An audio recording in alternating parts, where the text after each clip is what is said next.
شہر کو یہاں کے لوگوں کو لوٹ لیا ہے اور بالکل یہ شہر کوئی گورننس نہیں ہے، فری فار آل ہے اور یہ مفتوحہ علاقے کی طرح اس کو ڈیل کر رہے ہیں۔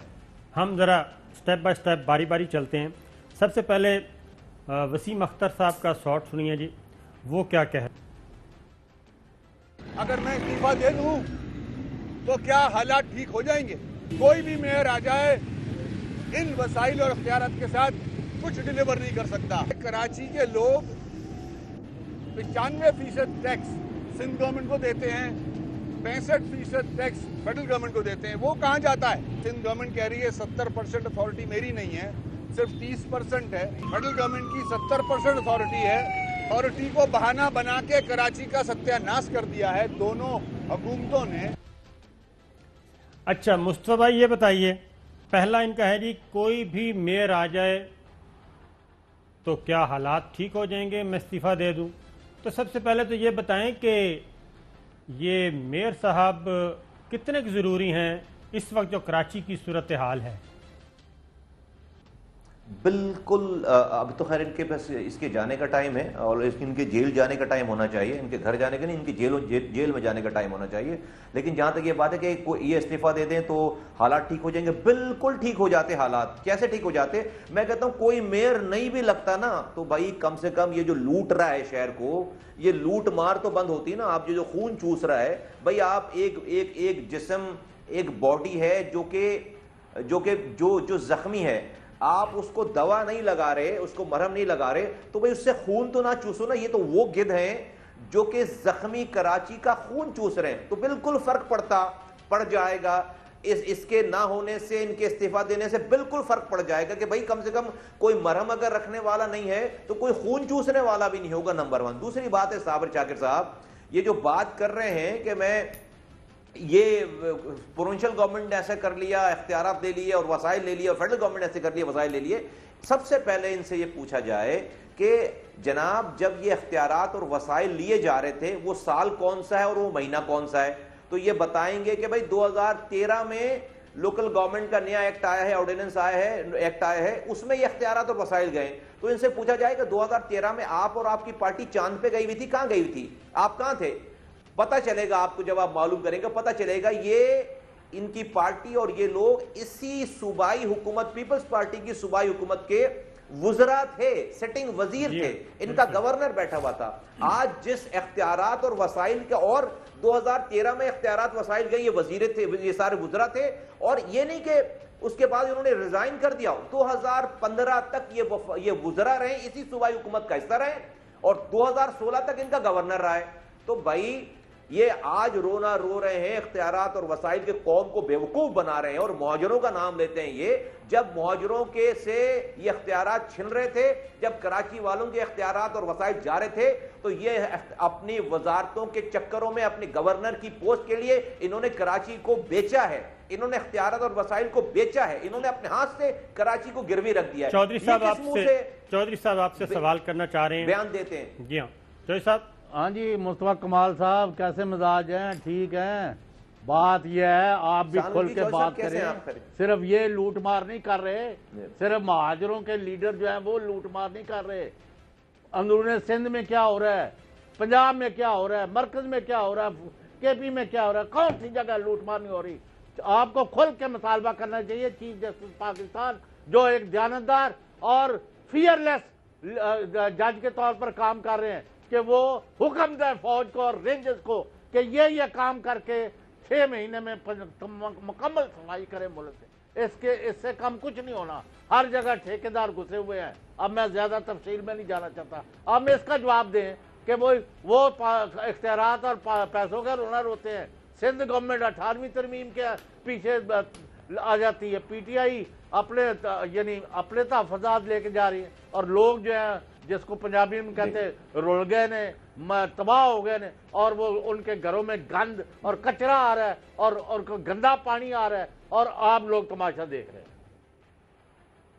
دیکھیے نہیں، ایسا نہیں کہ ہم تماشا دیکھ رہے ہیں چوہدری صاحب، ہم نے تو 4 سالوں سے یہ جو جہاد کیا ہے نا، اسی کا نتیجہ ہے کہ آج آج چیف جسٹس بھی جو ہے وہ ایکسپوز، یہ لوکل گورنمنٹ ایکسپوز ہوئی ہے، اور اگر سندھ میں اگر کوئی اپوزیشن ہے تو وہ ہم ہیں، ورنہ تو ایم کیو ایم بھی حکومت میں ہے، پیپلز پارٹی بھی حکومت میں ہے، اور پی ٹی آئی بھی حکومت میں ہے۔ تو آپ نے جو بات کی پیپلز پارٹی کے حوالے سے، بھائی میں تو ہم نے تو یہ بات کی، دیکھیے آپ اب غصے میں آئے بغیر میں آپ کو لاجیکلی میں کوشش کرتا ہوں کہ آپ کو میں ان کے کرائم بتاؤں، جو ایشوز ہیں۔ ریئل ایشو یہ ہے کہ بھائی سندھ کراچی کو اور سندھ میں جو ابھی ایشوز ہیں، اس میں سب سے بڑا ایشو ہے کہ پیپلز پارٹی کی گورنمنٹ نے 2013 میں اس میں 18 ٹاؤنز تھے اور ایک ڈسٹرکٹ تھا، اس ایک ڈسٹرکٹ کو انہوں نے 6 حصوں میں کراچی کو بانٹ دیا ہے۔ چیف جسٹس صاحب کو بھی اور پاکستان کے چلانے والوں کو یہ دیکھنا چاہیے کہ اس کے روٹ کاز کیا۔ روٹ کاز یہ کہ کراچی انہوں نے زبان کی بنیاد پر تقسیم کر کے انہوں نے 6 ڈسٹرکٹس بنا دیے، اور اس 6 ڈسٹرکٹس کو بنانے کے بعد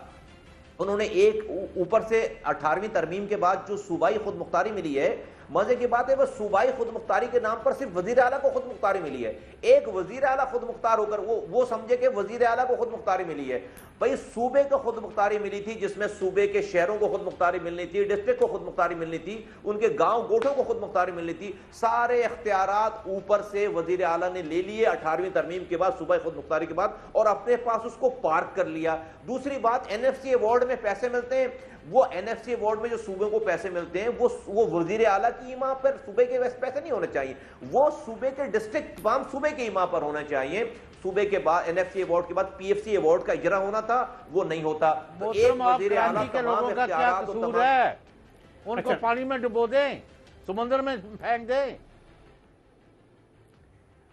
کراچی کے لوگوں کا یہ قصور ہے چودھری صاحب کہ کراچی جو ہے وہ سب سے بڑا پوٹینشل شہر ہے اس ملک کو چلانے والا، اور اس کو سب نے لوٹا ہے۔ لیکن یہاں پر جو آپ اس کو برا نہ مانیے گا، آج ہم نے اپنے سروں پر سندھ میں اور کراچی میں جو اپنے بچوں کے قاتلوں کو مسلط کر رکھا ہے، وہ کہتے ہیں ہم تو ووٹوں سے آئے ہیں۔ بھائی ہم تو جمہوری طریقے سے ووٹوں سے آئے ہیں، اور ووٹ کس نے دیے؟ لوگوں نے دیے۔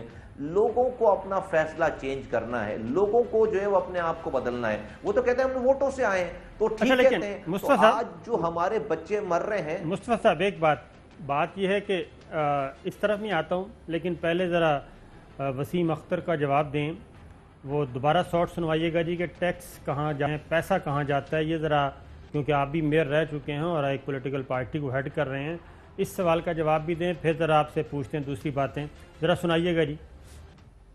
اگر میں استعفیٰ دے دوں تو کیا حالات ٹھیک ہو جائیں گے؟ کوئی بھی میئر آ جائے ان وسائل اور اختیارات کے ساتھ کچھ ڈیلیور نہیں کر سکتا۔ کراچی کے لوگ 95% ٹیکس سندھ گورنمنٹ کو دیتے ہیں، 65% ٹیکس فیڈرل گورنمنٹ کو دیتے ہیں، وہ کہاں جاتا ہے؟ سندھ گورنمنٹ کہہ رہی ہے 70% اتھارٹی میری نہیں ہے، صرف 30% ہے، فیڈرل گورنمنٹ کی 70% اتھارٹی ہے۔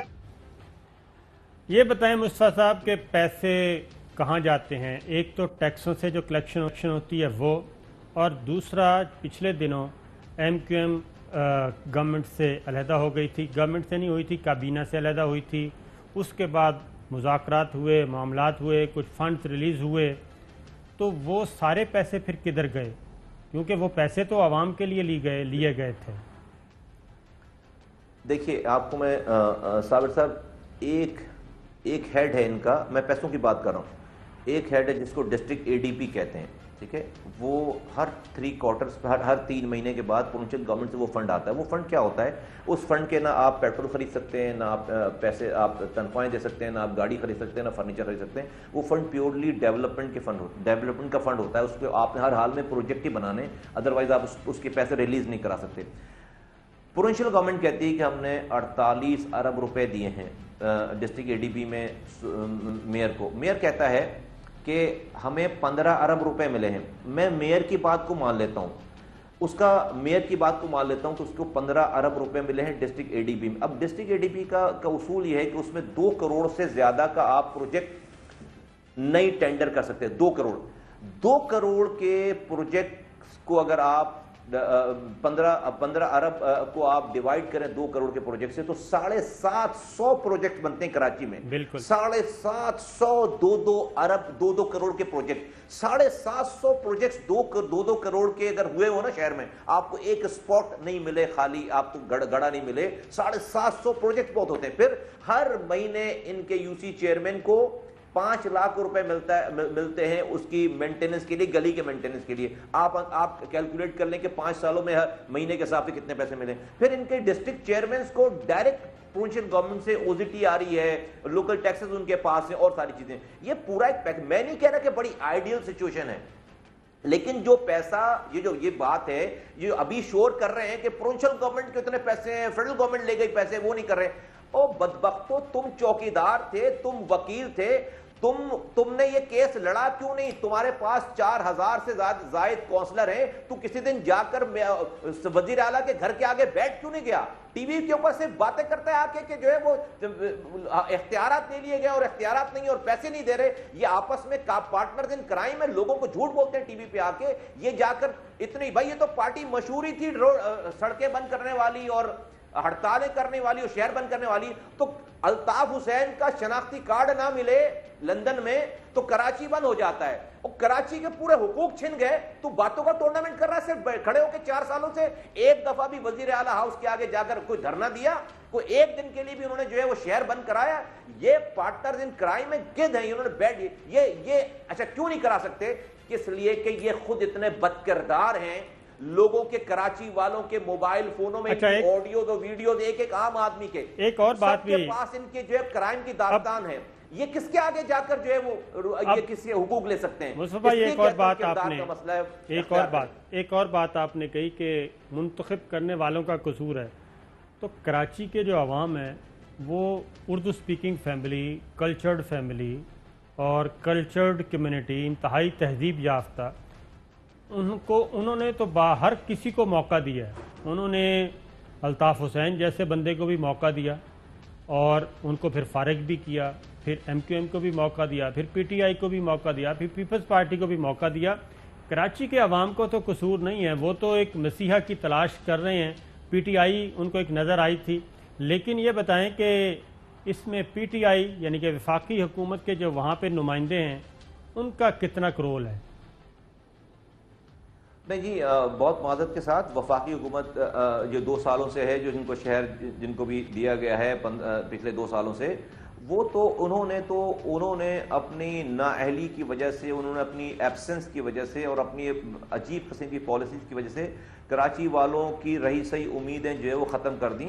جو بھی کچھ ہوا الیکشن میں اس کے ڈیبیٹ میں نہیں جاتا.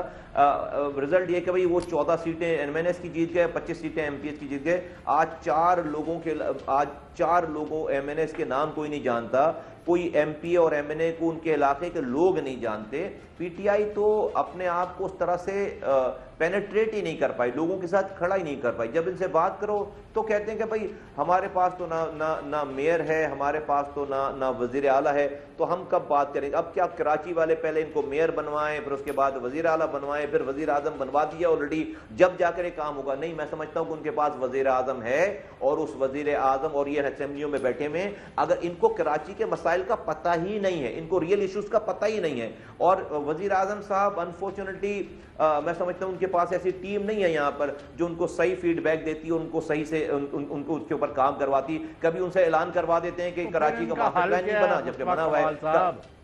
اگر فوج نے آ کے نالے صاف کرانے ہیں, کچرا اٹھوانا ہے, نہیں فوج کا حل نہیں ہے, کہ الیکٹرک کا مسئلہ بھی حل کرنا ہے. دیکھیں کراچی کا حل جو ہے وہ باکردار قیادت ہے, اور کراچی کو ایسی قیادت کی ضرورت جس کے پاس لیگیسی ہو کام کرنے کی, اور جس کے پاس کردار ہو. اور وہ میں سمجھتا ہوں کہ پی ایس پی اس وقت کراچی کے علاوہ کراچی والوں کے پاس پی ایس پی کے علاوہ کوئی اور دوسرا آپشن نہیں ہے. فوج آ کر کوئی 2 مہینے 4 مہینے 6 مہینے لگا کر ایک دفعہ نالے کی صفائی کر لے گی, ایک دفعہ کچرا اٹھا لے گی. روزانہ 15,000 12,000 ٹن گاربیج پروڈیوس ہو رہا ہے. یہ سائنس ہے. اس سے پہلے بھی ایک وزیر صاحب آئے تھے نا, وفاقی وزیر صاحب, انہوں نے بھی جو ہے وہ ٹویٹر پہ کچرا صاف کرنے کی کوشش کی تھی فیس بک پہ, نہیں کر پائے نا, رسوا ہو گیا نا, 2 مہینے 3 مہینے کے بعد آج وہ جواب نہیں دے پاتے. تو یہ پوری بھائی آپ یاد کریں نا کہ آپ نے کتنی دفعہ کراچی کے کچرے پہ میرے زمانے میں پروگرام کیا ہوگا, کتنی دفعہ چیف جسٹس نے نوٹس لیا ہوگا. کبھی کسی نے خبر بھی سنی تھی کہ نالوں کی صفائی کے اوپر کوئی ہنگامہ ہو رہا ہے, کوئی جو ہے وہ آرمی آ رہی ہے, کوئی این ڈی اے میں آ رہا ہے؟ نہیں, اس کام اس لیے ہوتا تھا کہ بھئی ہم رشوتیں نہیں لیتے تھے, ہم راتوں کو جاگتے تھے. یہ بتائیے کہ ایک کچرا مافیا ہے, ایک پانی مافیا ہے, ایک ٹینکر مافیا ہے, ایک صفائی مافیا ہے, ان مافیاز کو لک آفٹر کون کر رہے پھر؟ China cutting. دیکھیں جو حکمران وقت ہے وہ کر رہے ہیں لک آفٹر.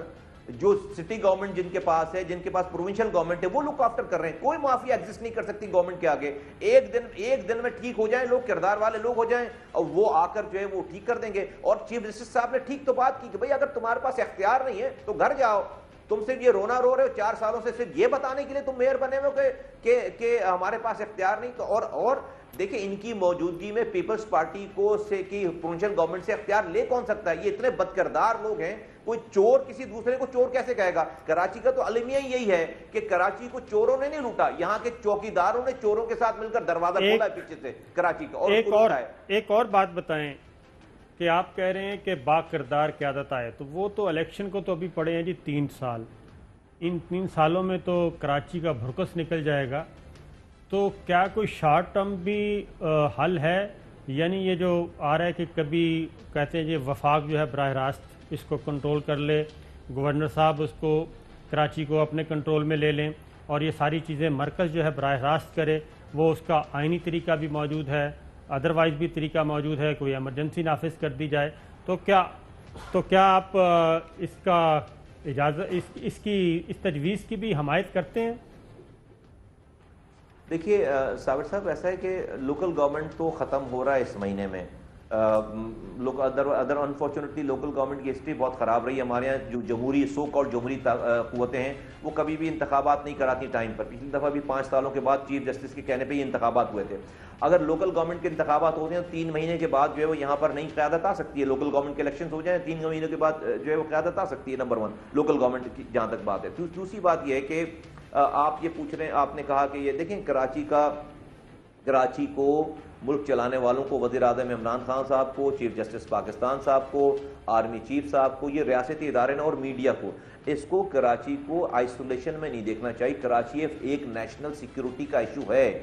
کراچی آپ نہ بھولیں, کراچی میں رو نے پچھلے 22 سالوں سے اپنی پینیٹریشن کر رکھی تھی. ایم انور صاحب نے ٹی وی انٹرویو میں بتا دیا کہ وہ 21 سالوں سے پیسے لے کر الطاف حسین صاحب کو پیسے دے رہے تھے, رو سے پیسے لے کر دے رہے تھے. رو الطاف حسین صاحب کو پیسے کراچی میں اسکول کھولنے کے لیے نہیں دے رہی تھی, کراچی میں اسپتالوں میں دوا دینے کے لیے نہیں دے رہی تھی. یہاں پر اس کو پاکستان کو ڈی اسٹیبلائز کرنا تھا. تو یہاں پر اور وہ کیسے ڈی اسٹیبلائز کر رہے تھے؟ اسی کمیونٹی میں, انہی فالٹ لائنز کے درمیان جا کر. یہ جو آج کے حکمران جو اپنا عمل دکھا رہے ہیں کراچی کے اندر, یہ یہاں کے لوگوں کو بددل کر رہے ہیں, ڈس انفرنچائزمنٹ کریٹ کر رہے ہیں, بددلی پیدا کر رہے ہیں. یہ اتنی زبردست ریسیپی ہے کسی دشمن ملک کے لیے کہ جہاں پر لوگوں کے گھروں نہیں بھر آیا ہو, جہاں پر آپ جو ہے وہ نوکری نہ دے رہے ہوں, جہاں پر آپ جعلی ڈومیسائل پہ کسی کا حق مار رہے ہوں, جہاں پر آپ کو جو ہے رات میں لائٹ نہیں, صبح گیس نہیں, وہاں کے لوگوں کو ایکسپلائٹ کرنا کتنا آسان ہو جاتا ہے. وہاں پہ چند لوگوں کو ایکسپلائٹ کرنا کتنا آسان ہو جاتا ہے. اس لیے کیا کیا جائے اس کا بتائیں. چلانے والے آ رہا ہوں نا, اس ریاست چلانے والے جو وزیر اعظم صاحب ہیں, آرمی چیف صاحب ہیں, چیف جسٹس صاحب ہیں, اور میڈیا, وہ یہاں پر آ کر کراچی میں بیٹھے اور آرمی چیف اور وزیر اعظم آئیں اور وزیر اعلیٰ کو باقاعدہ کہیں کہ ان کو 3 کام کرنے ہیں ہر صورت میں. کیا کہ کراچی کے 6 ڈسٹرکٹ کو پہلی فرصت میں 1 ڈسٹرکٹ کرو اور 18 ٹاؤن کرو, 2013 کی پوزیشن پہ واپس لاؤ. اس نظام کے تحت یہ کراچی آگے نہیں چل سکتا, تم نے تقسیم کر دیا کراچی کو. دوسری بات, 18ویں ترمیم میں جو اختیارات اور وسائل آئے ہیں وہ وزیر اعلیٰ ہاؤس میں آ کر پارک ہو گئے. اس کو نیچے اس کو ڈیسینٹرلائز کرو.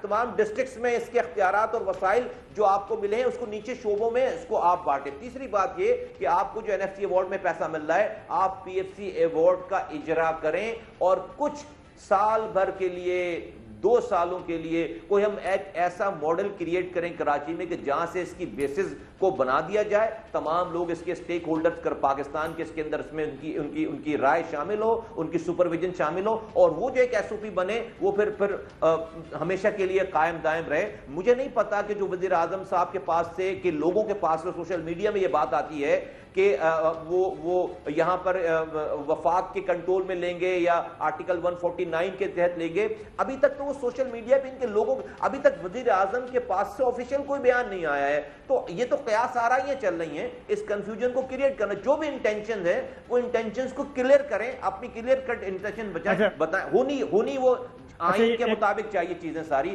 کہ آئین کے دائرے میں رہ کر وہ سارے کام کریں. یہ بتائیں کہ دیکھیں NFC وارڈ ہو گیا, 18ویں ترمیم ہو گئی, اب مرکز کا رول تو آئینی طور پہ ختم ہو چکا ہے, الا یہ کہ دوبارہ 18ویں ترمیم کو ریویو کیا جائے اور اس کے بعد مرکز کا رول شروع ہوگا. تو ایسے میں اس وقت بند گلی میں نہیں پہنچے ہوئے سارے, کیونکہ پیپلز پارٹی کی جو حکومت ہے وہ تو ٹس سے مس نہیں ہو رہی. میئر صاحب جو ہیں وہ اپنا رونا رو رہے ہیں, پیسے لے بھی رہے ہیں اور مذاکرات بھی کرتے ہیں, پھر حکومت میں واپس آتے ہیں, پیسے لیے جاتے ہیں لیکن خرچ نہیں ہو رہے. تو یہ تو ایک بند گلی ہے. اس بند گلی سے کیسے نکلا جائے؟ 18ویں ترمیم دوبارہ ریویو نہیں ہو سکتی جب تک کہ ساری پارٹیز آن بورڈ نہ ہوں, کیونکہ PTI کے پاس کوئی میجورٹی نہیں ہے, نہ قومی اسمبلی میں نہ سینٹ میں. صابر صاحب, میں آپ کی بہت معذرت کے ساتھ اس والی بات سے ایگری نہیں کرتا کہ وفاق 18ویں ترمیم کے بعد کوئی انٹروین نہیں کر سکتا. او بھائی, میں لوگوں سے پوچھتا ہوں جو یہ بات کرتے ہیں, یہ کوئی کراچی یا سندھ یا کوئی بھی پاکستان کا صوبہ, یہ کوئی مقبوضہ کشمیر ہے کہ پاکستان کا وزیر اعظم مقبوضہ کشمیر میں صرف جو ہے وہ اپنی اخلاقی تائید دے گا, اخلاقی پاکستان سپورٹ کرے گا, اور وہ مقبوضہ کشمیر کی کوئی بات کرنی ہوگی تو یونائٹڈ نیشن میں جا کر تقریر کرے گا؟ غضب خدا کا, ہم کن چکروں میں پڑ گئے؟ نہیں بھائی, وزیر اعظم پاکستان ہے, وہ صرف اسلام آباد کا وزیر اعظم نہیں ہے, اور یہ پاکستان کا ایک صوبہ ہے سندھ, اور اس صوبے سندھ کا دارالخلافہ ہے کراچی, اور پاکستان کی ریونیو کی شہرگ ہے. وزیر اعظم 18ویں ترمیم کے بعد وہ یہ بات ہی نہیں کر سکتا کہ آپ اس کو کچھ بھی کریں, آپ یہ کوئی مقبوضہ کشمیر ہے کہ یہاں پر آپ اخلاقی, آپ بتائیں, بالکل نہیں مانتا اس والی بات کو. آپ بتائیں نا کہ وزیر اعظم 1 2 3 کیا کیا کر سکتے ہیں, یہ بتائیں. صابر بھائی, میں نے بتائی آپ کو بات, صابر بھائی میں نے آپ کو بات بتائی. دیکھیے میں آپ کو بتا رہا ہوں, آپ دونوں کو جب تک سپریم کورٹ آئین کے تحت فوج کے حوالے نہیں دیتی اور ان کو مینڈیٹ نہیں, یہ کام نہیں ہونا. ان تلوں میں تیل نہیں ہے. دے دیں نا, دیکھیں دے دیں. میں کہہ رہا ہوں کہ بھائی آئینی, میں کہہ رہا ہوں کہ بھائی وزیر اعظم, میں کہہ رہا ہوں کہ بھائی وزیر اعظم آرمی چیف صاحب کے ساتھ واک ان کریں وزیر اعلیٰ ہاؤس میں, آرمی چیف کے ساتھ آئیں کراچی میں اور بولیں کہ بھائی آج 12 سالوں سے آپ یہ صوبہ چلا رہے ہو, ہم نے آپ کو انٹروین نہیں کیا, اب اس ملک کی سلامتی کا مسئلہ ہے, یہ کراچی ایک نیشنل سیکیورٹی کا میٹر ہے, یہ ملک تباہ ہو رہا ہے, کراچی تباہ ہو رہا ہے, ملک تباہ ہو رہا ہے, اور آپ کو یہ 3 کام کرنے ہیں. آپ اختیارات وسائل کو اپنے پاس لے کر بیٹھے ہوئے, آپ جو ہے وہ 6 ڈسٹرکٹ بنا کر بیٹھے ہوئے کراچی میں, اس کو 1 ڈسٹرکٹ کریں, آپ NFC ایوارڈ دیں, اور مصطفیٰ کمال صاحب جیسے وہ ہمارے دشمن اپنے لوگوں کو کہتے ہیں نا کہ جی غداروں کو پھانسی دو ساروں کو, تو ہم کیوں نہیں پھانسی دیتے, اور فوج کیوں نہیں سپیڈی ٹرائل کر کے یہ لوگ لوٹ مار کر رہے ہیں یا ملک کو نقصان پہنچا رہے ہیں یا گماشتے بنے ہوئے دشمنوں کے, ان کو سر قلم کرے. اس طرح کام نہیں چلنا. 22 کروڑ کے ملک کا تحفظ کرنا ہے 200-400 ایجنٹوں کا. چوہی صاحب ایسا ہے نا کہ دیکھیں چوہی صاحب کے پاس تو یہی حل ہے. آپ کے پاس تو میں ابھی اس ایکسٹریم پہ نہیں گیا. میں سمجھتا ہوں, دیکھیے عجیب سی بات لگتی ہے کہتے ہوئے, بھائی آپ آج مجھ سے بات کر رہے ہیں, صابر بھائی مجھ سے بات کر رہے ہیں, بھائی میری ایک لیگیسی کی وجہ سے مجھ سے بات کر رہے ہیں نا. یہ شہر ایسا تو نہیں کہ ہمیشہ سے ایسا تھا. یہی میرے زمانے کا چیف جسٹس تھا جو کہتے تھے اپنی کارروائیوں میں, اپنی کورٹ کی کارروائیوں میں وہ لوگوں کو پورے پاکستان میں کہتے تھے کہ اگر کام دیکھنا ہے تو جا کر کراچی میں جا کر کام دیکھو, جا کر مصطفیٰ کمال کا کام دیکھو. میرے زمانے کا چیف تھے. میرے زمانے میں کراچی دنیا کے 12 تیزی سے ترقی کرنے والے شہروں میں شامل ہو گیا تھا. او بھائی ایسا نہیں ہے نا کہ یہ شہر ابھی ہمیشہ سے ایسے چلا رہا ہے. آپ لوگ گواہ ہے نا, میڈیا گواہ ہے, لوگ گواہ ہیں. اس لیے کہ کردار ہم نے کر کے دکھایا ہوا تھا. یہ آج بھی یہ ہو سکتا ہے نا سارا کام. یہ اس پہ اتنے ایکسٹریم پہ جانے کی ضرورت نہیں ہے. آپ کے پاس لوکل سولوشنز موجود ہیں, لوگ موجود ہیں, ہماری پارٹی موجود ہے. ہم نے الحمدللہ اپنے آپ کو اس الیکشن کے 2018 کے الیکشن کی جو بھی اس کے رزلٹ آئے, مصطفیٰ کمال صاحب غداروں کے خلاف کھڑا کون ہوا ہے؟ کھڑا کون ہوا ہے غداروں کے خلاف؟ الطاف حسین صاحب کے سامنے اس ملک بات. آپ آخری بات کر لیں, پھر ہم نے آپ سے اجازت. میں یہ کہہ رہا ہوں چوہدری صاحب کو کہ بھائی 3 مارچ 2016 کو جب یہاں پر سچ بولنے کی سب سے چھوٹی سزا موت تھی تو مصطفیٰ کمال اور اس کے ساتھیوں نے آ کے را کے نیکسس کو ختم کیا ہے, انڈیا کے تسلط کو ختم کیا ہے. ورنہ ابھی آپ اپنا کشمیر بھول جاتے. وہ قتل و غارت گری ہو رہی ہوتی ہے اس کراچی میں. اس میں بہت بڑا رول ہے لا انفورسمنٹ ایجنسیز کا, لیکن اس میں ایک تھوڑا سا رول ہمارا بھی ہے. بالکل جو چیز ہم پر واجب بھی نہیں تھی, مصطفیٰ کمال صاحب بالکل آپ کی بات بالکل صحیح. آپ کا ایک رول ہے اور آپ کا بہت بہت شکریہ. ناظرین ایک پہ جانا ہے اور بریک کے بعد آئیں گے تو کچھ اور خبریں.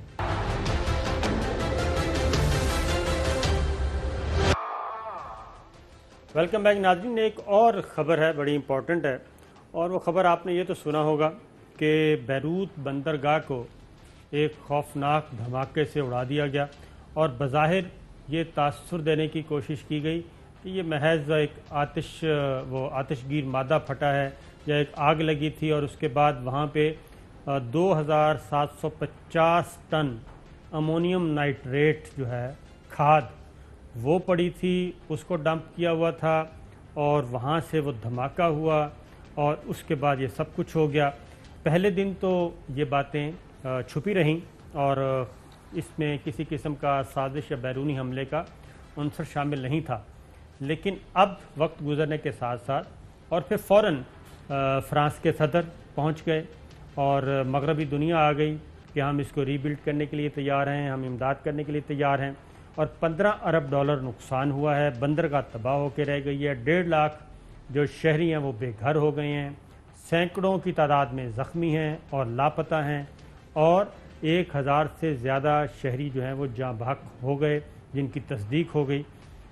تو یہ ایک مماثلت ایک سامنے آئی ہے, وہ میں آپ کو تھوڑی سی بتا دوں کہ یہ جو جہاز ہے, یہ کھاد امونیم نائٹریٹ, یہ آج سے 5-6 سال پہلے جی ایک جہاز آیا جو لبنان کی گورنمنٹ نے بتایا, اور ایک جہاز آتا ہے اور اس کی منزل بیروت بندرگاہ نہیں تھی, پکڑا جاتا ہے, لبنان کی گورنمنٹ پکڑتی ہے اور اس کو قبضے میں لے لیتی ہے.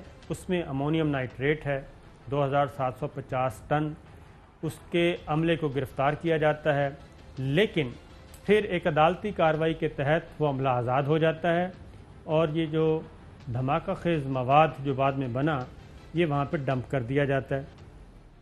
اور 6 سال کے بعد یہ واقعہ ہوا, اور اس کے بعد اب لبنان کے صدر یہ کہہ رہے ہیں کہ ہم کسی قسم کی عالمی تحقیقات کا حصہ نہیں بنیں گے, کیونکہ عالمی تحقیقات کا مقصد ہے وہاں سے نشانات مٹانے, حقائق چھپانے اور اصل واقعات سے کنارہ کشی. تو اس لیے یہ تحقیقات ہم خود کریں گے. ترکی نے بھی پیشکش کر دی ہے کہ وہ اس بندرگاہ کی تعمیر نو میں اپنا کردار ادا کرنے کے لیے تیار ہے. لیکن ایک مماثلت, کیونکہ ہمارے ہاں پاکستان میں چوہدری صاحب آپ کو پتہ ہے کہ فالس فلیگ آپریشن کی بات بہت ہوتی ہے. ٹھیک اسی عرصے میں یعنی کہ 5 سال پہلے کی بات ہے کہ چنائے بندرگاہ جو ہے بے آف بنگال میں, انڈیا کا شہر ہے, تامل ناڈو کا دارالخلافہ ہے, اس میں بھی اسی طرح کا ایک جہاز آتا ہے. 740 ٹن دھماکہ خیز کیمیکل مواد, یہ بھی امونیم نائٹریٹ ہے, کھاد ہے, یہ استعمال ہوتی ہے اور کھیتوں میں. چوہدری صاحب کو بھی پتہ ہے, مجھے بھی پتہ ہے. یہ 2015 میں جی سری امان کیمیکلز نامی کمپنی نے غیر قانونی طور پر امپورٹ کیا, جس پر کسٹمز حکام نے یہ سارا دھماکہ خیز کیمیکل ضبط کر لیا تھا. یہ انڈیا ٹوڈے کی رپورٹ ہے. پچھلے 5 سال سے یہ خطرناک کیمیکل 36 کنٹینرز میں رکھا ہوا ہے, جس کے ہر کنٹینر میں 20 ٹن امونیم نائٹریٹ سٹور ہے. 740 ٹن دھماکہ خیز کیمیکل ضبط کیے جانے کے بعد معاملہ عدالت میں چلا گیا جہاں سے فیصلہ نومبر 2019 میں آیا۔ اس وقت یہ معاملہ آگے بڑھ چکا ہے اور اب دھماکہ خیز مواد کو نیلام کیا جانا ہے۔ اگرچہ چنئی کسٹمز حکام نے بیان جاری کیا ہے کہ ضبط شدہ 740 میٹرک ٹن امونیم نائٹریٹ کو محفوظ مقام پر رکھا گیا ہے جو شہر سے تقریباً 20 کلومیٹر دور ہے، جہاں سے 2 کلومیٹر کے علاقے تک کوئی آبادی موجود نہیں، لیکن سائٹ پر جائیں تو تصویر مختلف نظر آتی ہے۔ اور جو سب بات یہ ہے کہ یہ دھماکہ خیز مواد، اس کی نشاندہی کس نے کی سب سے پہلے؟ یہ جو واقعہ ہوا بیروت والا، تو ہیں جی ڈاکٹر ایس رامادوس، یہ ہیں، انہوں نے سب سے پہلے اس کی نشاندہی کی کہ جناب وہ ایک ہمارے پاس بھی اس طرح کا امونیم نائٹریٹ 5 سال پہلے 6 سال پہلے پکڑا گیا تھا، وہ کہاں ہے اور کس حال میں ہے؟ تو میں آپ سے یہ پوچھ رہا ہوں کہ کیا اس دھماکہ خیز مواد کو بھی، امونیم نائٹریٹ کو بھی انڈیا نے کسی ایسے وقت کے لیے ہی رکھا ہوا ہے؟ کیونکہ ترکی، ایران، پاکستان اور سری لنکا، انہوں نے بیروت دھماکے کے بعد اپنی اپنی بندرگاہوں کی سیکورٹی ہائی الرٹ کر دی ہے، اور ادھر انڈیا کے شہر میں یہ مواد موجود ہے 6 سال پہلے کا۔ مطلب یہ تو ان کی مطلب ہے جو اسرائیل کے طرح کے ان کے عزائم ہیں، جیسے وہ کشمیر میں بھی انہی کے نقش قدم پر چل رہے ہیں، اور بیروت میں بھی کبھی برملا، کبھی دبے لفظوں میں اسرائیل کہہ رہا ہے کہ ہم نے کیا ہے، تو کبھی وہ یہ یعنی فرٹیلائزر کی جو چیز ہے یہ لے آتے ہیں۔ تو اگر یہ تباہی لے کے بیٹھے ہوئے بامبے کے پورٹ پر، تو اس کا کس طرف انہوں نے رخ کرانا ہے؟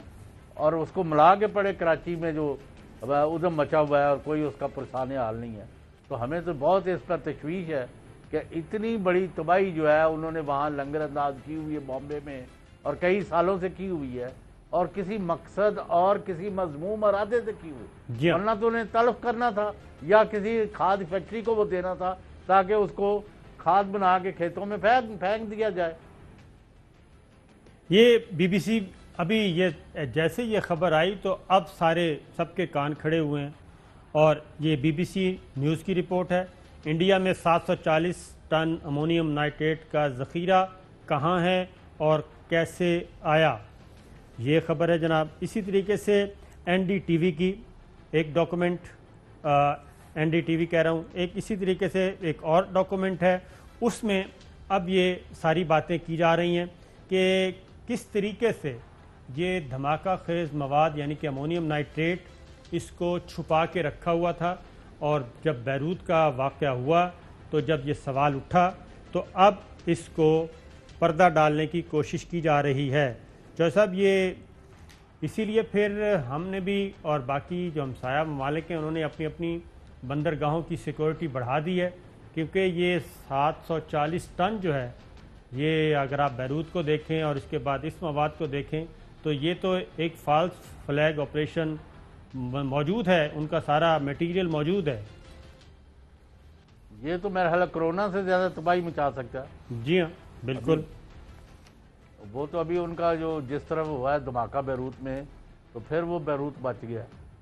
جی ہاں، بیروت تو ویسے ہی بڑی دیر سے بارود کے اس پر اس کو تھوڑی خانہ جنگی ہوئی ہے، لیکن یہ ٹھیک ہے چوہے صاحب، یعنی اگلی خبر ایک اور ہے، اور وہ ہے جناب آج کل پاکستان اور سعودی عرب کے تعلقات کے بارے میں جی بات ہو رہی ہے۔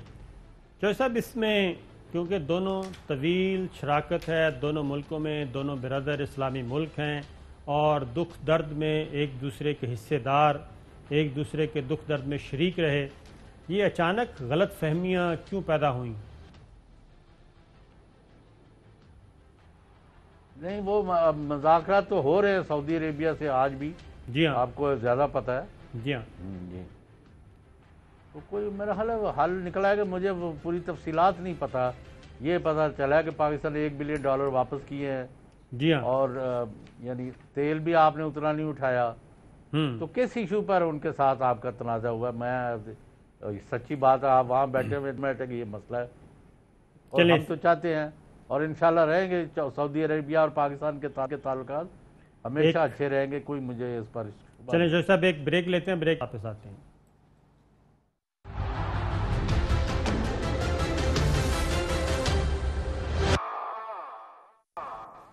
ویلکم بیک ناظرین. ایک قومی مفاہمت اور قومی امور پہ اتفاق رائے حاصل کرنے کا جو عمل ہے وہ شروع ہو چکا ہے، لیکن معلوم ہوتا ہے کہ مولانا فضل الرحمان صاحب اس بارے میں لا علم ہیں یا پھر ان کو سائیڈ لائن کر دیا گیا ہے. میوچل لیگل اسسٹنٹ یہ قانون سازی ہوئی، بل منظور ہوا، اپوزیشن نے ساتھ دیا، اور رانا ثناء اللہ خان صاحب کا کہنا ہے کہ جناب یہ سب کچھ ہم نے میاں نواز شریف صاحب کی ہدایت پر کیا اور ان کے ساتھ ہم رابطے میں تھے. کیا کہا ذرا سنیے. جب لیجسلیشن ہو رہی تھی تو اس مرحلے کے اوپر پارٹی جو ہے وہ پوری طرح سے اپنے قائد میاں نواز شریف صاحب کو آگاہ رکھے ہوئے تھی. میاں نواز شریف صاحب سے جو ہے وہ مشاورت ہوتی رہی ہے اور ان کی جو بھی اس بارے میں گائیڈنس تھی یا ان کی رائے تھی تو اس سے جو ہے وہ استفادہ کیا گیا. مولانا فضل الرحمان سے رابطے میں تھے یا ان کے ساتھ کیا بات ہوئی، میں اس بات کو کنٹراڈکٹ نہیں کرتا، لیکن جہاں تک اس بات کا تعلق ہے کہ JUIF کا جو گلہ ہے، جو ان کا شکوہ ہے، وہ بالکل جائز ہے. اپوزیشن کا جو آپس میں ان بل کی لیجسلیشن پہ جس لیول کے اوپر انڈرسٹینڈنگ ہونی چاہیے تھی، جس لیول پہ اوپر JUIF کو آن بورڈ لیا جانا چاہیے تھا، اس میں کوتاہی ہوئی ہے. یہ مسلم لیگ نواز پتہ نہیں کیوں ڈبل گیم کیوں کر رہی ہے. تو مولانا فضل الرحمان صاحب کی پارٹی جو ہے وہ بھی اب زچ ہو چکی ہے اور APC ان کا خواب شرمندہ تعبیر نہیں ہو رہا. مولانا واسع صاحب نے مسلم لیگ نواز اور پیپلز پارٹی کو PTI کا سہولت کار کہہ دیا ہے. کیا کہا سنیے. پیپلز پارٹی اور مسلم لیگ نون پھر یہ حکومت کے ہم کیا نام دے دیں کہ سہولت کار کا نام دے دی یا مجبری کا نام دے دیا، تو پھر حکومت سے آگے ایک قدم اس قانون سازی کے حوالے سے بلکہ ان کے لیے راستے اور طریقے وہی بناتے ہیں کہ پیپلز پارٹی اور مسلم لیگ نون یا اپوزیشن کا رول ادا کر لے یا یہ حکومت کا حصہ بنے. جیسے کہ اپوزیشن کا کردار ہونا چاہیے، بڑے پارٹیوں کے ایک رول ہونا چاہیے، جیسے کہ انہوں نے آگے جانا چاہیے اور ہم ان کے پیچھے جانا چاہیے تھے، لیکن انہوں نے وہ رول ادا نہیں کیا. چودھری صاحب یہ کیا ہو رہا ہے؟ کیونکہ مسلم لیگ نواز اور نواز شریف صاحب کیوں نہیں بتاتے اور جاتی عمرہ مریم بی بی کیوں نہیں بتاتی کہ ہم رابطے میں ہیں اور بات چیت ہماری چل رہی ہے؟ نہیں، ہر ایک اپنے اپنی سطح پر اپنی اپنی سہولتوں اور اپنی اپنی وہ یعنی مطلب پاؤنڈ آف فلیش کے چکر میں اپنا بوٹی جو ہے وہ حاصل کرنے کے لیے لگے ہوئے ہیں. لنڈن والے جو ہیں وہ کہتے ہیں خبردار میرے بغیر نہیں کرنا. شہباز شریف کہتے ہیں جی مجھے گو ایٹ میں کر لوں. مریم کہتی ہے جی میرے علاوہ اب آپ کسی کو نہ سائڈ کریں. کل کے لیے اب آپ کو پتا ہے انہوں نے حملہ آور ہونا ہے نیب پر. مریم صاحبہ جا رہی ہیں، کال پر کال دی جا رہی ہے کہ رائے بینٹ سے لے کے نیب کے نیاز بیگ ٹھوکر تک وہاں 5 کروڑ بندہ آنا چاہیے تاکہ میسج جائے امرتسر تک کہ جناب جاتی عمرہ جو ہے وہ زندہ ہے اور ابھی تک ان کی کاروائی جاری ہے. اور بزدار صاحب کیسے آئیں گے جی پرسوں؟ بزدار صاحب تو جناب وہ وزیر اعظم صاحب ان کے ساتھ جائیں گے جیٹ پر، ان کو سی آف کر کے کہ جاؤ بھائی پیش ہو جاؤ، اور ساری پارٹی اس کے ساتھ کھڑی ہو جائے. وہ سمجھتے ہیں کہ وہ دیانتدار اور ایک بڑا لیڈر ہے اور اس نے زبردست کام کیا. اور صوبے میں اب پرابلم یہ ہو رہا ہے کہ پنجاب کے جو 11-12 کروڑ لوگ ہیں ان کو ہم نے بڑا کہا ہے کہ بھائی اپنے منہ سے اپنے سر سے پٹیاں آنکھوں سے اتاریں، اور جو ترقی اور کامیابی اور زبردست کام اور دیانتداری وزیر اعظم اور ان کی حکومت کو اور صوبے میں نظر آ رہی ہے وہ عام آدمی کو کیوں نہیں نظر آئی؟ یہ آپ کو ہماری رہنمائی کرے. کل ہم کیسے کریں؟ آپ یہ بتائیں کہ بزدار صاحب کا کہنا ہے جی کہ ان کا کوئی بالکل منفی رول نہیں ہے اور بطور وزیر اعلیٰ پنجاب انہوں نے کوئی غلط کام نہیں کیا. نیب کے پاس کیا کچھ موجود ہے چودھری صاحب آپ کی اطلاع کے مطابق؟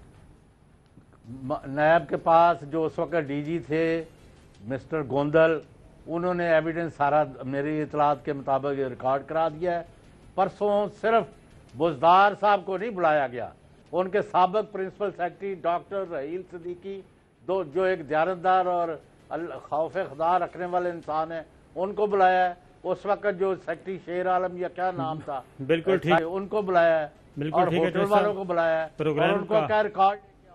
پروگرام کا وقت ختم ہوا ناظرین، اور جاتے جاتے یہ خبر بھی آ گئی ہے کہ لبنان کی کابینہ مستعفی ہو گئی ہے.